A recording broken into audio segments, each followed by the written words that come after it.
Ako John Tait a Hui Tait a hau. I pakeke mai au I konei I ruato ki nei. I waikirikiri, I nā tiro. I te kaina tunu au I te taku mōhiohana ki nā kaupapa o Hui Ahurei.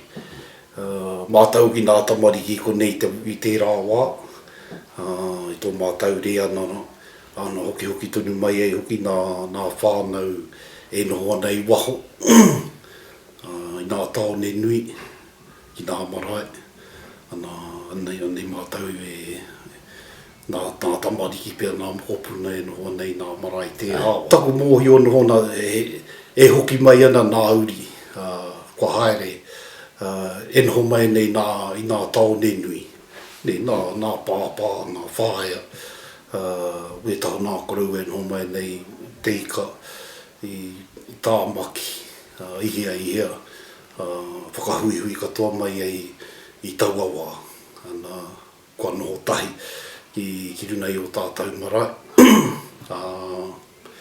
Nā kui rā nā wā, pārekareka katoa ki a mātau. Nā te mea kua ki te kanohi anō I a rātau. Kua noho tahi. Me nā ai te kaitahi tonu hoki. Hikaka katoa nā tamariki. Mātau rā nā tamariki I tērā wā. Nā te mea he hui nui tēnei nā Tūhoe. Nā muia katoa ana nā marae, nā kāina I tērā wā. Kai te ki te tunu, kai te mau tunu tērā hua I roto I nā hurei o nā iani. Ako ngā rea nā nā iani. Kai te mau tunu te me ki rā te whanauna tanga nā hono ki nā whānau e noho mai nei I waho, I tawhiti. Nā kai te hoki tunu mai ki te tautokora I tau kaupapa.